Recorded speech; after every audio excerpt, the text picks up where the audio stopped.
Hello दोस्तों, स्वागत है आपका। स्टैटिस्टिक्स की ये पहली क्लास है और इस क्लास की शुरुआत हम एक कहानी से करना चाहते हैं। बचपन में आपने पढ़ा होगा, सुना होगा कि देवताओं और असुरों ने मिलकर समुद्र मंथन किया। समुद्र मंथन से 14 रत्न निकले, जिसमें से एक देवी लक्ष्मी निकली।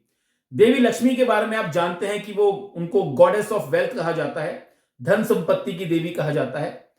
लक्ष्मी जी की कृपा हुई एक ब्रिटिश इकोनॉमिस्ट एडम स्मिथ के ऊपर, और एडम स्मिथ ने डेफिनेशन ऑफ वेल्थ दी। मतलब लक्ष्मी जी की कृपा के फलस्वरूप, ये कहानी है, लक्ष्मी जी की कृपा के फलस्वरूप उन्होंने धन संपत्ति के बारे में उनको बहुत गहरा ज्ञान हो गया और उन्होंने डेफिनेशन दी, वेल्थ डेफिनेशन। तो wealth definition given by Adam Smith. तो हम ये लिख लेते हैं, wealth definition,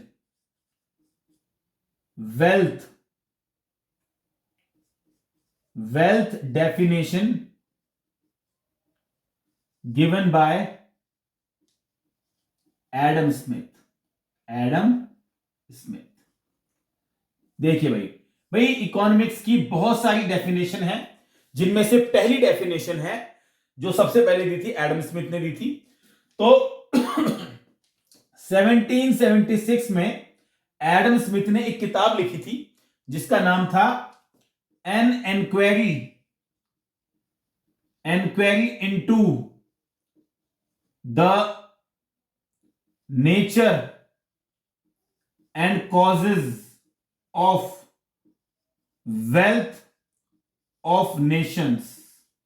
wealth of nation, ये बहुत बड़ा नाम हो गया। ये बुक लिखी थी उन्होंने, एडम स्मिथ ने 1776 में। इसको प्यार से वेल्थ ऑफ नेशन भी कहा जाता है, वेल्थ ऑफ नेशन भी इसको कहा जाता है। और ये बुक लिखने के बाद एडम स्मिथ को कहा जाता है father of modern economics, father of modern economics, पिताजी। ये मॉडर्न इकोनॉमिक्स के पिताजी थे एडम स्मिथ। और एडम स्मिथ ने क्या डेफिनेशन दी, इसके बारे में करते हैं। उन्होंने कहा कि economics is a science of wealth, is a science of wealth. भाई ये बोला उन्होंने, साइंस ऑफ वेल्थ, वेल्थ दोबारा सही से लिख देते हैं, science of wealth, WEALTH, science of wealth उन्होंने बोला। और बस यहां पे थोड़ा सा ये ध्यान रखने की बात है कि ऑर्डिनरी लाइफ में ये जो है ना वेल्थ का जो मतलब होता है, एक आम आदमी के लिए लेमेंस लैंग्वेज में वो होता है धन संपत्ति या कह सकते हैं मनी। लेकिन इकोनॉमिक्स में वेल्थ का जो मतलब है, इकोनॉमिक्स में जो वेल्थ का मतलब है वो थोड़ा डिफरेंट है। इकोनॉमिक्स में वेल्थ का मतलब होता है goods which satisfy human want, which satisfy human wants. देखिए जी, ये मैं थोड़ा आपको समझा देता हूं कि economics is the science of wealth, यानी कि वेल्थ को अर्जित करने की जो साइंस है, कैसे वेल्थ आएगी, कैसे वेल्थ जनरेट होगी, इसे बोलते हैं वेल्थ डेफिनेशन ऑफ वेल्थ की डेफिनेशन इकोनॉमिक्स की इसे बोलते हैं। वेल्थ का एक आम इंसान की नजर में उसका जो मतलब होता है वो होता है धन संपत्ति, मनी। लेकिन इकोनॉमिक्स में वेल्थ को बोलते हैं वो गुड्स जो ह्यूमन वांट्स को सेटिस्फाई करते हैं, जैसे दूध, आटा, दाल, चावल, गेहूं, जो ह्यूमन वांट्स को, कपड़े, ह्यूमन वांट्स को जो सेटिस्फाई करे, उन गुड्स को बोलते हैं वेल्थ। तो एडम स्मिथ ने बोला कि भैया इकोनॉमिक्स क्या है, वेल्थ को जनरेट करने के लिए जो भी हथकंडे आपको अपनाने पड़े, देश की जो है वेल्थ बढ़नी चाहिए, बस उन्होंने इस पे जोर दिया। ठीक है जी। तो इन्होंने क्या बोला, इन्होंने बोला कि ये जो है एडम स्मिथ जो थे, ये इस बात पर एम्फेसिस करते थे कि देशों की वेल्थ बढ़नी चाहिए। तो ही एम्फेसिस, इन्होंने जोर दिया, he emphasis on the wealth of nations की वेल्थ कैसे बढ़े, यही इकोनॉमिक्स का काम है। इकोनॉमिक्स का काम यह है कि देश की जो वेल्थ है वो कैसे बढ़ाई जाएगी, इकोनॉमिक्स ये हमें सिखाती है। ऐसा किन्होंने बोला, ऐसा एडम स्मिथ ने बोला। ठीक है भाई। अच्छा, एडम स्मिथ की काफी सारी आलोचना भी होती है, क्रिटिसिज्म यहां लिखते हैं, criticism of wealth definition, wealth definition bye Adam Smith, bye Adam Smith. देखो जी, पहली इसकी जो सबसे बड़ी कमी एडम भाई साहब ने कर दी, इन्होंने यहां पे गुड्स शब्द का इस्तेमाल किया वेल्थ के लिए, इन्होंने सर्विसेज को बिल्कुल इग्नोर कर दिया। बताइए जी, सर्विसेज को बिल्कुल इग्नोर कर दिया, सर्विसेज ली ही नहीं, जबकि सर्विसेज भी तो वेल्थ का ही पार्ट है। सर्विसेज से भी तो इंसान की जो जरूरतें पूरी होती है, उनकी वांट को सेटिस्फेक्शन मिलता है। तो ही इग्नोर्ड सर्विसेज, मतलब कह सकते हैं इग्नोर्ड सर्विसेज, सर्विसेज को इन्होंने इग्नोर कर दिया। ये सबसे बड़ी कमी थी एडम स्मिथ की वेल्थ डेफिनेशन की। दूसरी जो इनकी जो कमी थी वो ये थी कि इन्होंने वेलफेयर को भी इग्नोर किया, वेलफेयर को भी इग्नोर किया, इग्नोर्ड वेलफेयर। अरे यार ये मार्कर भी ना, ignored welfare, ignored welfare. Welfare का मतलब होता है भलाई, भलाई। इसको मतलब इसको ऐसे मैं डिफाइन करना चाहूंगा कि भाई देखो, उसने बताया कि बस देश को इसी बात पे फोकस करना चाहिए कि गुड्स कैसे जनरेट हों, गुड्स को कैसे प्रोड्यूस किया जाए। उनका इस बात पर जोर नहीं था कि लोगों की भलाई होगी या नहीं होगी, उससे उनको कोई मतलब नहीं था। तो एडम स्मिथ की ये होगी कमी। तो ये वेल्थ डेफिनेशन के बारे में मैंने आपको समझा दिया है। अब हम करेंगे दूसरी जो डेफिनेशन है इकोनॉमिक्स की, वो है वेलफेयर डेफिनेशन। ठीक है, तो ये मैं इसको मिटा देता हूं, आप इसको लिख लेना, वीडियो पॉज करके आप लिख सकते हैं। चलिए इसको मैंने मिटा दिया है।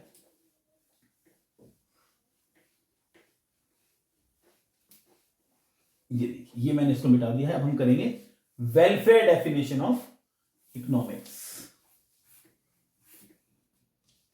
Welfare definition of economics, welfare definition of economics. चलिए जी, तो भाई ये डेफिनेशन किसने दी थी? चलिए जी, इसकी भी एक कहानी सुनाते हैं आपको।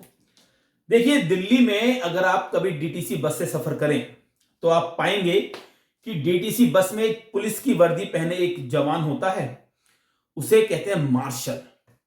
मार्शल, वो मार्शल होते हैं। उनका क्या काम है? उनका काम यह है कि बस में जो सवारी यात्रा कर रही है उनको कोई असुविधा ना हो, उनको जो है कोई परेशानी ना हो, उनकी भलाई के लिए वो काम करती हैं। ठीक है, तो ऐसे ही एक व्यक्ति थे एल्फ्रेड मार्शल, वो आए इंडिया, उन्होंने देखा कि भैया क्या बढ़िया मार्शल लगा रखे हैं, तो उन्होंने लिख दी वेलफेयर डेफिनेशन। ठीक है, तो एल्फ्रेड मार्शल ने क्या लिखी? Welfare definition. क्यों? क्योंकि मार्शल का काम लोगों की भलाई करना है, मार्शल का काम है लोगों का वेलफेयर करना। तो यहां से आप एक लिंक कर सकते हो कि वेलफेयर डेफिनेशन ऑफ इकोनॉमिक्स किसने दी थी भाई? एल्फ्रेड मार्शल,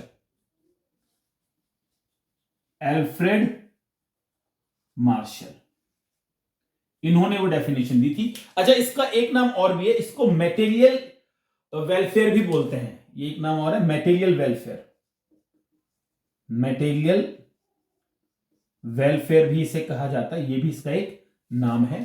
तो भाई इन्होंने क्या कहा? तो भाई इन्होंने, इनकी जो डेफिनेशन थी, पहले वो लिख लेते फिर इसके बारे में चर्चा करेंगे। डेफिनेशन इनकी थी कि economics is a study of man in ordinary business of life. It refers to the study of man in ordinary business of life. आगे इन्होंने लिखा कि it enquires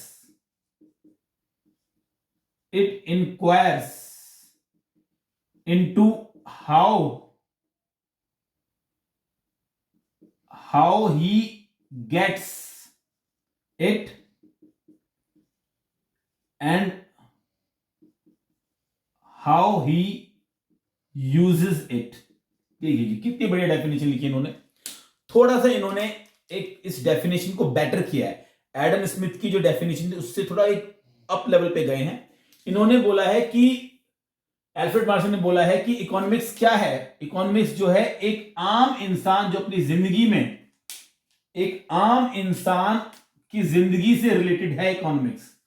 ordinary business of life, आम जीवन में एक इंसान कैसे अपनी इनकम कमाता है, गेट्स हिज इनकम, ये आएगा gets his income, gets income and how he uses it. तो कैसे वो इनकम कमाता है और कैसे उसको यूज करता है, ये बहुत इंपॉर्टेंट है कि इनकम कैसे कमा रहा है, कैसे उसका इस्तेमाल कर रहा है, तरीका बहुत इंपॉर्टेंट है। तो इन्होंने क्या किया, इन्होंने इकोनॉमिक्स की जो एम्फेसिस था, जो जोर था, वो वेल्थ से शिफ्ट कर दिया वेलफेयर की तरफ। कह रहे हैं ना कि आम इंसान अपनी जिंदगी में इनकम कैसे कमाता है, उसे कैसे इस्तेमाल करता है, इस पर जोर दिया। तो ही शिफ्टेड एम्फेसिस, मतलब इसने जो है जोर शिफ्ट कर दिया फ्रॉम वेल्थ टू वेलफेयर। इनका कहना यह था कि भैया वेलफेयर ज्यादा इंपॉर्टेंट है, वेल्थ इंपॉर्टेंट है मानते हैं, यानी कि गुड्स इंपॉर्टेंट है मानते हैं, लेकिन उससे ज्यादा इंपॉर्टेंट है कि ऐसे गुड्स बनाना जिससे जनता की भलाई हो।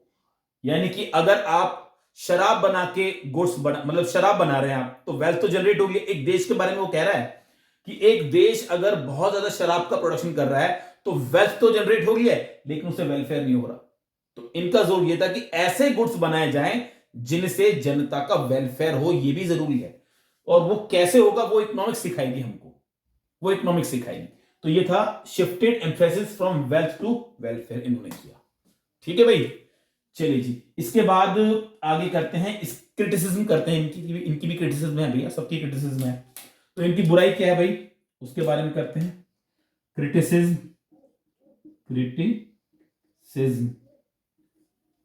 अगर इनकी क्रिटिसिज्म की हम चर्चा करें तो सबसे पहली क्रिटिसिज्म तो वही है जो वेल्थ डेफिनेशन की क्रिटिसिज्म है, कि इन्होंने भी सर्विसेज को इग्नोर कर दिया, इग्नोर्ड सर्विसेज। इन्होंने भी सर्विसेज को इग्नोर कर दिया, सर्विसेज को भूल गए, सिर्फ गुड्स की चर्चा की, सर्विस की चर्चा नहीं की। दूसरा जो इनका क्रिटिसिज्म है वो ये है कि वेलफेयर पे ये जोर दे रहे हैं, भलाई पर जोर दे रहे हैं, लेकिन भलाई को तो नाप ही नहीं सकते हम, वो तो मेजरमेंट में नहीं आती है। और ये भलाई तो बहुत ही सब्जेक्टिव मैटर है, ठीक है, तो it can not be measured, है ना। तो welfare can not be measured, उसको हम नाप नहीं सकते हैं, इसीलिए ये इनकी क्रिटिसिज्म है। ठीक है, तो वेलफेयर डेफिनेशन मैंने अभी आपको याद कराया। मार्शल का काम क्या है, लोगों की भलाई करना, इसलिए मार्शल ने दी कौन सी definition, welfare definition. Marshall welfare, ये डेफिनेशन में लिखती है। ठीक है जी, चलिए आगे चलते हैं, अगली डेफिनेशन की चर्चा करते हैं, जो है स्कैरसिटी डेफिनेशन। ठीक है, तो मैं इसको मिटा देता हूं, ये मैंने इसको मिटा दिया। स्कैरसिटी डेफिनेशन हम करेंगे, स्कैरसिटी डेफिनेशन यहां लिख देते हैं, स्कैरसिटी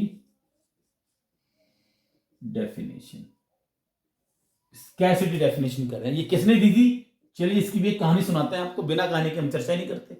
तो भाई कहानी इस प्रकार है कि एक व्यक्ति थे, इंग्लैंड की बात है ये भी, एक व्यक्ति थे जिनका नाम था लियोनेल रॉबिन्स। लियोनेल रॉबिन्स, ये इनका नाम था। लियोनेल से याद है लियोनेल मेसी, हाँ नहीं, ये लियोनेल रॉबिन्स की बात कर रहे हैं। अच्छा, इनको कहते थे गरीबों का रॉबिन हुड,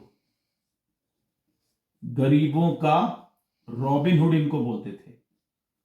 रॉबिन हुड की कहानी याद है ना, जो अमीरों से पैसे छीनकर गरीबों को बांट देता था, वो रॉबिन हुड था। तो देखो उसके नाम में भी है robin, robin, robin hood. Robin hood का काम क्या है, उन व्यक्तियों को पैसे देना जिनके पास कमी है पैसों की। गरीब लोग वही है ना, स्कैसिटी जिनके पास है, ऐसे गरीब लोग जिनके पास, स्कैसिटी का मतलब क्या, गरीब, इसका मतलब तो कमी, गरीब लोग जिनके पास कमी है, तो उन कमी को दूर करने के लिए, स्कैसिटी को दूर करने के लिए रॉबिनहुड बन जाते थे और पैसा जो है वो गरीबों को, स्कैसिटी मतलब गरीबों को दे देते थे। तो यहां से आप एक लिंक बना सकते हैं। आप एक, इसमें मैंने एक कुछ बनाया था, वो ये कि रॉबिन्स, थोड़ा अजीब है ये, मैं जानता हूं थोड़ा अजीब है, लेकिन लिंक करके याद करना थोड़ा इजी पड़ता है। तो इसमें हम लिख सकते हैं Robbins used to rob bank in the city, bank in the city. देखिए, Robbins used to rob bank in the city whenever people faced scarcity। बताओ जी, जब भी लोगों को स्कैरसिटी होती थी, कमी होती थी, स्कैरसिटी होती थी, कमी होती थी, तभी रॉबिन्सन सिटी के बैंक को लूट कर उनको पैसे दे देता था। बस एक लिंक बना दे किसी भी तरीके से। तो स्कैरसिटी की डेफिनेशन किसने दी, रॉबिन्स। तो इनका पूरा नाम लिखना पड़ेगा, लियोनेल रॉबिन्स। इन्होंने दी है कौन सी डेफिनेशन, स्कैरसिटी की डेफिनेशन, क्योंकि ये रॉबिनहुड की, इनको गरीबों का रॉबिनहुड कहते थे। ठीक है जी, तो ये हो गया। अच्छा, अब इन्होंने बोला क्या, इन्होंने उस डेफिनेशन में लिखा क्या, वो समझते हैं, वो थोड़ा एक सीरियसनेस की बात है। तो भाई इनकी डेफिनेशन मैं लिख देता हूं यहां पे इनकी डेफिनेशन लिखते हैं। डेफिनेशन इन्होंने क्या दी, डेफिनेशन स्कैरसिटी की डेफिनेशन कर रहे हैं। ठीक है, तो स्कैरसिटी डेफिनेशन के हिसाब से इट रेफर्स टू द, ये क्या है, इट रेफर्स टू द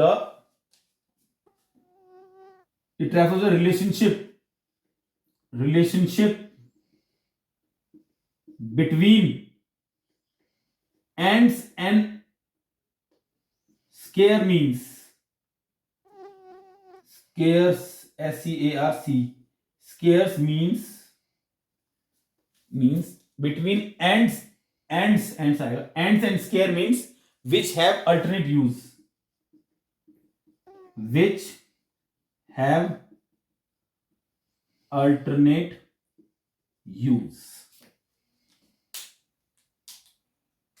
ठीक है भाई, ये इसकी डेफिनेशन है।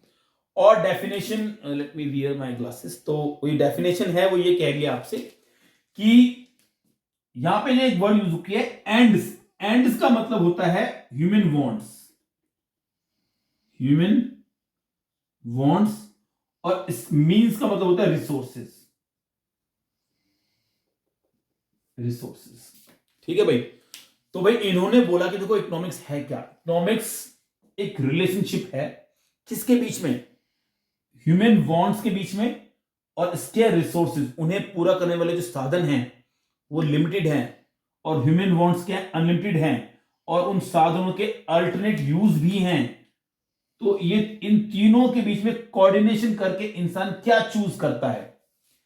अच्छा, ये थोड़ा आपको समझ में आने रहा होगा, मैं इसको बहुत अच्छे से एग्जांपल से आपको समझाता हूं। इस डेफिनेशन के तीन बड़े एलिमेंट्स हैं, तीन बड़े एलिमेंट्स इस डेफिनेशन को लिख लेते हैं हम। तो पहला एलिमेंट है अनलिमिटेड ह्यूमन वांट्स।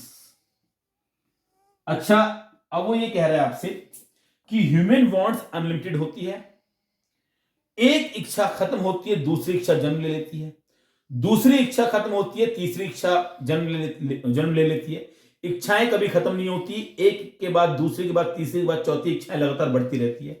तो ह्यूमन वांट्स तो अनलिमिटेड है भैया, लेकिन उनको पूरा करने वाले जो साधन हैं वो स्केयर हैं, स्केरसिटी ऑफ रिसोर्सेज की स्केरसिटी है, संसाधनों की कमी है।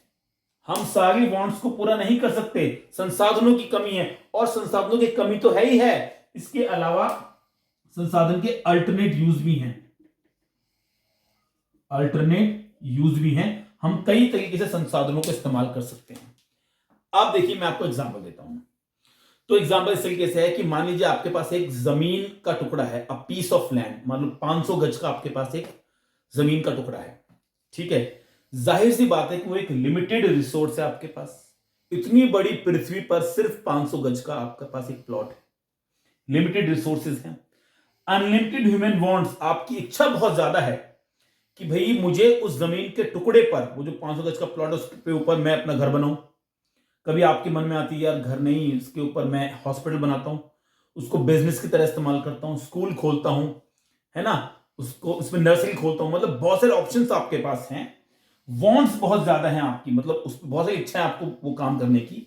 क्यों आपके पास ये इच्छा आई है? क्योंकि उसके अल्टरनेट यूज हैं। उस जमीन के टुकड़े पर ये सारे काम किए जा सकते हैं।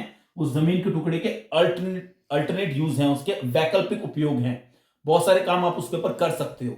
इसीलिए ये समस्या पैदा हुई है, क्योंकि रिसोर्स कम है, हम बहुत सारी इच्छाएं उस पर हम पूरा करना चाहते हैं, और रिसोर्सेज के अल्टरनेट यूज हैं। जैसे मैंने एग्जांपल दिया था कि ये मार्कर है, इसका कोई अल्टरनेट यूज नहीं है, इसका एक ही यूज है, बोर्ड पे लिखना, तो इसमें कोई समस्या नहीं है। तो लियोनेल रॉबिन्स ये बताते हैं हमको कि इकोनॉमिक्स क्या है। इकोनॉमिक्स यही है कि आपको चूज करना पड़ेगा। कैसे आप चूज करेंगे कोई काम? क्योंकि उस काम को करने के लिए रिसोर्स लिमिटेड है, फॉन्ट्स बहुत ज्यादा हैं, उसके अल्टरनेट यूज हैं। इकोनॉमिक्स यही चीज सिखाती है कि कैसे किसी काम को करने के लिए आप प्रॉब्लम ऑफ चॉइस जो अब यहां से क्रिएट हुई है, इसको कैसे सॉल्व किया जाएगा। तो ये इनकी लियोनेल रॉबिन्स की ये इनकी डेफिनेशन है। भाई थोड़ा सा ये अगर आपको थोड़ी प्रॉब्लम हो, क्योंकि फर्स्ट टाइम आप स्टैट्स पढ़ रहे हैं, तो आप प्लीज कमेंट बॉक्स में पूछ लेना। I will try my best to answer that question. ठीक है जी, तो ये हो गया। अच्छा, इसके विषय में मैंने एक डिटेल्ड वर्जन में एक वीडियो बनाई है। माइक्रो इकोनॉमिक्स की जो फर्स्ट चैप्टर है उसके अंदर ये इनको बहुत डिटेल में मैंने समझाया हुआ है विद एग्जांपल्स के साथ। वहां ये बहुत डिटेल मिलेगा आपको, तो आप चाहें तो वहां से देख सकते हैं। तो भाई ये इसकी लियोनेल रॉबिन्स की डेफिनेशन होगी। इसकी भी भाई, इसकी भी ना दो क्रिटिसिज्म है इसकी, तो क्रिटिसिज्म करते हैं इसकी, क्रिटिसिज्म करते हैं इसकी। पहली क्रिटिसिज्म है ये है कि neutral between ends, between ends. ठीक है जी, ये पॉइंट है इसका। अच्छा, आप जानते हैं एंड्स का मतलब क्या है? यहां पे एंड्स का मतलब है ह्यूमन वांट्स। एंड का मतलब यहां है ह्यूमन वांट्स। तो भाई इनकी आलोचना यह है कि इन्होंने स्कैर्सिटी डेफिनेशन दी, वो बात सही है। इन्होंने ह्यूमन वांट्स में न्यूट्रल रहे हैं। वो न्यूट्रल का मतलब वो कह रहा है आपसे कि इन्होंने ये नहीं बताया कि कौन सी वांट्स सही है, कौन सी वांट्स गलत है। न्यूट्रल रहे हैं। देखो सारी इच्छाएं सही तो नहीं होती है। अब ह्यूमन वांट्स तो बहुत सारी होती है, अलग अलग तरह की इच्छाएं होती है, सारी इच्छाएं सही नहीं होती है। तो इन्होंने न्यूट्रल रहे एंड्स के बीच में, और इन्होंने ये भी नहीं बताया कि कौन सी इच्छाएं ज्यादा जरूरी है, कौन सी इच्छाएं कम जरूरी है। क्योंकि देखो सारी इच्छाएं इक्वल इंपॉर्टेंस की होती नहीं है, प्रायोरिटी पे बेस है ना ये चीजें। इच्छाएं प्रायोरिटी पे बेस है। अगर आपके एग्जाम आ रहे हैं तो पेन कॉपी वगैरह आपकी प्रायोरिटी है, अगर एग्जाम नहीं है तो आपकी प्रायोरिटी खेलना कूदना वगैरह है। तो ऐसे ही होता है। तो ह्यूमन जो वांट्स है वो परिस्थितियों पर डिपेंड करती है, वो प्रायोरिटी उनकी अलग अलग होती है, ये वो नहीं बता पाए। तो उन्होंने न्यूट्रल बिटवीन एंड्स, ये इनकी आलोचना है। एक प्रॉब्लम ऑफ अबंडेंस के बारे में ये कुछ नहीं कह पाए। भाई सारी प्रॉब्लम स्कैर्सिटी की वजह से थोड़ी होती है, कुछ प्रॉब्लम अबंडेंस की वजह से भी होती है। तो प्रॉब्लम अभी समझाऊंगा कैसे। प्रॉब्लम ऑफ अबंडेंस, अबंडेंस भाई प्रॉब्लम ऑफ अबंडेंस का मतलब यह है कि जब चीजें बहुत ज्यादा हो जाए तभी प्रॉब्लम आ जाती है। जैसे ओवर पॉपुलेशन एक प्रॉब्लम है ना, ओवर पॉपुलेशन, ओवर पॉपुलेशन एक प्रॉब्लम है। तो ओवर पॉपुलेशन की प्रॉब्लम को कैसे सॉल्व करेंगे वो नहीं बता पाए, क्योंकि सारा फोकस इनका स्कैर्सिटी पे रहा, अबंडेंस की प्रॉब्लम पे रहा ही नहीं। तो भाई ये इनकी क्रिटिसिज्म है। तो आप इसको लिख लीजिए। और अब एक डेफिनेशन और बची है, बस लास्ट डेफिनेशन है, वो और कर लेते हैं, ग्रोथ डेफिनेशन। ठीक है, चलिए इसको मैं मिटा देता हूं। ये मैंने इसको मिटा दिया।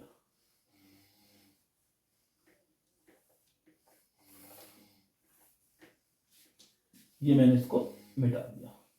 ये 3 डेफिनेशन काफी इंपॉर्टेंट डेफिनेशन थी, पर एक डेफिनेशन और भी है जिसे बोलते हैं ग्रोथ डेफिनेशन, बोलते हैं इसको ग्रोथ डेफिनेशन।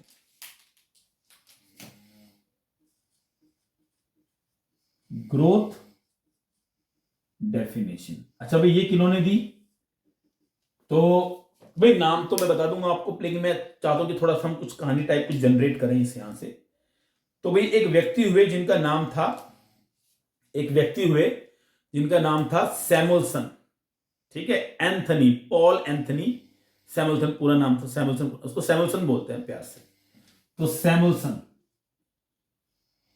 सैमुअलसन ये थे सैमुअलसन, इन्होंने ये डेफिनेशन दी थी। तो एक कहानी इस तरीके से है कि भैया इनका बेटा था सन, सन मतलब बेटा, ये बहुत पढ़ाकू टाइप के लोग थे भाई, मतलब ये सैमुअलसन बहुत पढ़ाकू थे, है ना, दिखते भी बहुत पढ़ाकू, देखो फोटो देखो बड़े पढ़ाकू दिखते हैं ये। तो सैमुअलसन जो थे बहुत पढ़ाकू थे, तो भाई इन्होंने पूरा जोर दिया अपने बेटे, अपने सन के ऊपर बहुत जोर दे दिया पढ़ाई का, इतना स्ट्रेस डाला उसके ऊपर बेचारे के ऊपर कि उनके बेटे की ग्रोथ रुक गई, मेंटल ग्रोथ रुक गई उनकी, बहुत स्ट्रेस डाल दिया। इसलिए इन्होंने ग्रोथ डेफिनेशन लिखी फिर कि भैया ग्रोथ कैसे होते हैं, ठीक है, बस ऐसे बस याद कर लो, एग्जाम में पूछता है ये डेफिनेशन किसने दी, ये डेफिनेशन किसने दी। तो ये ग्रोथ डेफिनेशन दी सैमुअलसन ने। तो सैमुअलसन के बेटे की ग्रोथ रुक गई, सिंपल सा है, सैमुअलसन के सन की ग्रोथ रुक गई, ग्रोथ रुक गई, ये भाई आपका टॉपिक है। तो इनकी ग्रोथ रुक गई, तो यहां पे ग्रोथ डेफिनेशन इन्होंने दी, ग्रोथ डेफिनेशन, ग्रोथ की डेफिनेशन इन्होंने दी। अच्छा ये डेफिनेशन कुछ खास इंपॉर्टेंट नहीं है भाई, इसमें बस एक बात ध्यान रखना कि इट इज अ कॉम्बिनेशन, जो डेफिनेशन है it is a combination of dash plus dash, दो चीज का कॉम्बिनेशन, यानी कि दो डेफिनेशन का कॉम्बिनेशन है। ये वेलफेयर डेफिनेशन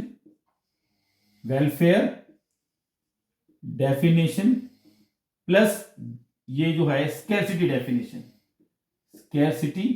डेफिनेशन, इनको मिला के बनाई गई है ग्रोथ डेफिनेशन, ठीक है जी। तो भाई ये लिखा हुआ है, आप देख सकते हैं, कुछ खास इंपॉर्टेंट है नहीं, बाकी वो 3 बड़ी इंपॉर्टेंट थी। चलिए अब हम आगे चलते हैं, आगे हम करेंगे गुड्स के बारे में। गुड्स कितने तरीके के होते हैं, इकोनॉमिक गुड और नॉन इकोनॉमिक गुड, इनके बारे में हम चर्चा करते हैं। तो ये मैंने मिटा दिया, इसको मिटा दिया, गुड्स के बारे में चर्चा करते हैं। मैंने यहां लिख दिया गुड्स, ये मैंने लिख दिया गुड्स, ठीक है भाई। तो भाई गुड्स होते हैं 2 तरीके के, एक होता है इकोनॉमिक गुड, इकोनॉमिक गुड्स, एक होता है non economic goods, non economic goods, economic good, non economic good. तो भैया इकोनॉमिक गुड्स का मतलब क्या है? इकोनॉमिक गुड्स का मतलब है कि इसके अंदर इट इंक्लूड्स, अब पहले थोड़ा समझा देता हूं मैं आपको। देखो इकोनॉमिक गुड का मतलब ये होता है कि ऐसे गुड जो स्केयर हैं, जो जिनकी कमी है दुनिया में, और कमी है इसलिए उनका एक प्राइस है। देखो हर चीज का एक प्राइस है ना, जैसे मार्कर है उसका एक प्राइस है, क्योंकि इसकी स्केयरसिटी है। हर गुड, हर मटेरियल, हर वो चीज जो स्केयर है और जिसका एक प्राइस है, वो कहलाएगी इकोनॉमिक गुड। अच्छा इसके अंदर सर्विसेज भी इंक्लूड है, तो उसमें लिख दिया it includes goods and services both, goods and services both. पहली बात तो ये है। दूसरी बात ये है कि all those goods which are scarce and command a price, जिनकी कीमत होती है, जिन वस्तुओं की कीमत होती है और जो स्केयर होते हैं उन्हें बोलते हैं इकोनॉमिक गुड। ये price, command a price, square होते हैं, इनमें सर्विसेज को भी इंक्लूड किया गया है, वो इकोनॉमिक गुड हो। एग्जाम्पल, बहुत सारे एग्जाम्पल है भाई, हर चीज एग्जाम्पल ही मिल जाएगी आपको। फॉर एग्जाम्पल आप ले लीजिए, मिल्क ले लीजिए, मिल्क है ना, मिल्क है, वीट है, राइस है, एक्सेट्रा। अच्छा एक चीज और, जो चीज जितनी ज्यादा स्केयर होगी उसका प्राइस भी उतना ही ज्यादा होगा। जो चीज कम स्केयर होगी उसका प्राइस कम होगा। इंडिया में पानी जो है वो अवेलेबल है, उपलब्ध है, तो उसका प्राइस भी कम है। इंडिया में पेट्रोल उपलब्ध नहीं है, पेट्रोल की स्केर्सिटी है, इसलिए पेट्रोल का प्राइस भी ज्यादा है, पेट्रोल हम इंपोर्ट करते हैं। ऐसे ही कश्मीरी केसर अवेलेबल नहीं है, आसानी से अवेलेबल नहीं है, तो उसकी कीमत है 3 लाख रुपए पर केजी। 1 किलो केसर मिलता है, कश्मीरी केसर जो असली होता है, शुद्ध होता है, 1 किलो केसर, कश्मीरी केसर की कीमत है 3 लाख रुपए। तो जो चीज जितनी ज्यादा स्केयर होगी उसका प्राइस भी उतना ही ज्यादा होगा। इन्हें इकोनॉमिक गुड बोलते हैं। That's it.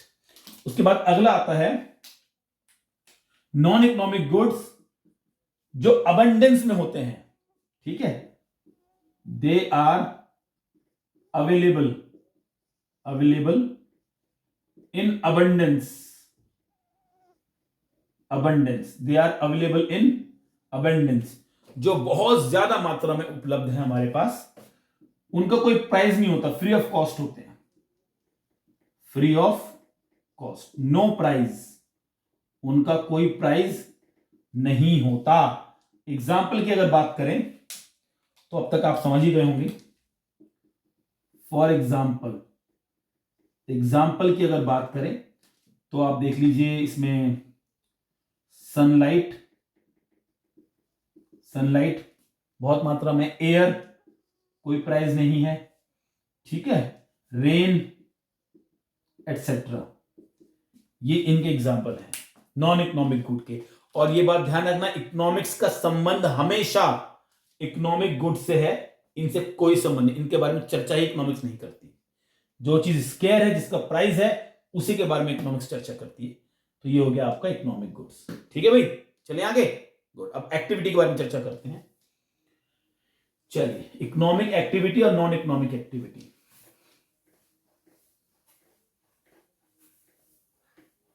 इकोनॉमिक एक्टिविटी और नॉन इकोनॉमिक एक्टिविटी, तो यहां पे हमने लिख दिया एक्टिविटी।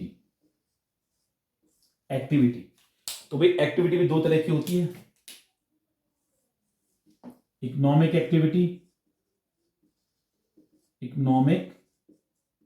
एक्टिविटी और नॉन इकोनॉमिक एक्टिविटी।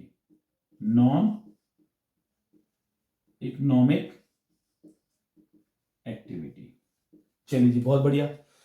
तो भाई इकोनॉमिक एक्टिविटी क्या होती है भाई? कितना सिंपल है। दो बेसिक एक्टिविटी इकोनॉमिक एक्टिविटी होती है, प्रोडक्शन और कंजप्शन। किसी चीज को प्रोड्यूस करना या किसी चीज को कंज्यूम करना। प्रोड्यूस करना, कंज्यूम करना, ये दो इंपॉर्टेंट वाइटल इकोनॉमिक एक्टिविटी है, क्योंकि ये पैसों के बदले की जाती है, इसलिए इकोनॉमिक एक्टिविटी है। ठीक है, पैसा इसमें इन्वॉल्वमेंट है, पैसे का इसमें बड़ा इंपॉर्टेंट रोल है। तो it refers to those activity which involve production and consumption in return of money. ठीक है, ये लिखेंगे, it refers to those activities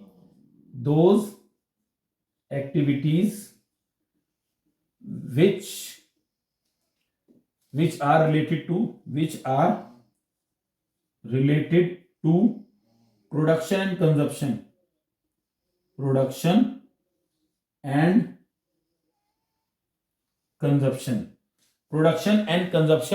in return of money। ये लिखना पड़ेगा, ये मैं यहां लिख देता हूं, in return of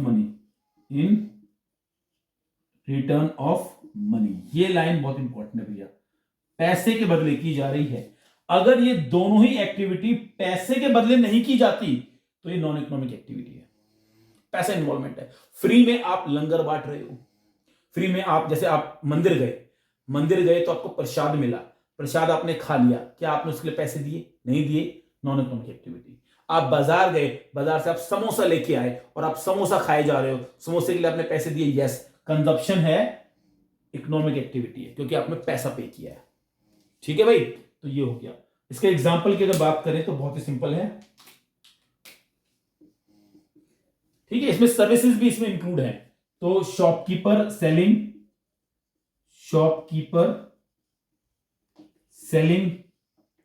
गुड्स, भैया फ्री में तो बेचेगा नहीं, पैसे लेगा, ठीक है। और डॉक्टर वर्किंग इन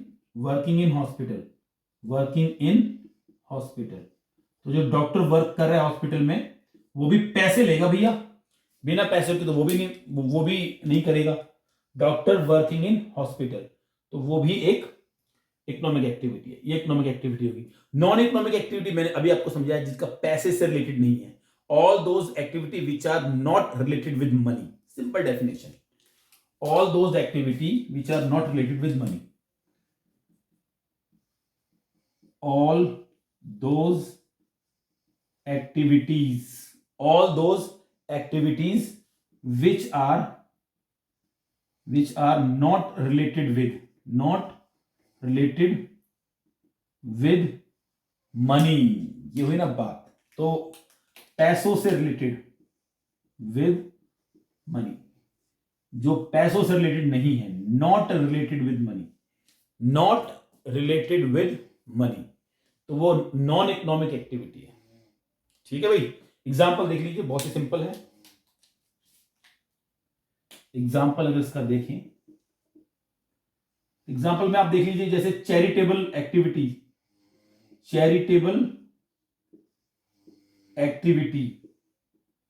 है ना, चैरिटेबल एक्टिविटी जैसे ब्लड डोनेशन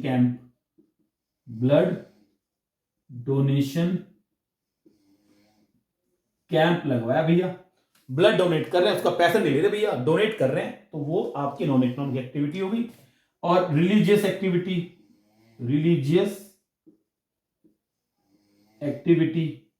है ना, रिलीजियस एक्टिविटीज मतलब धार्मिक है, पॉलिटिकल एक्टिविटी, सोशल एक्टिविटी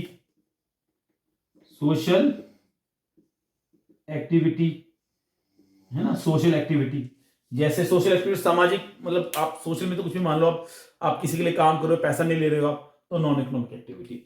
फिर वही बात, इकोनॉमिक्स का संबंध इकोनॉमिक एक्टिविटी से है, इनके मामले में इकोनॉमिक्स कुछ नहीं कहती, ठीक है, इकोनॉमिक्स सिर्फ इन्हीं से रिलेटेड है। तो ये हो गया, वेरी सिंपल है ना, ठीक है।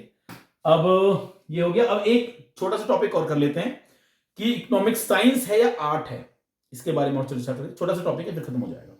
चलिए इसको मिटा देते हैं।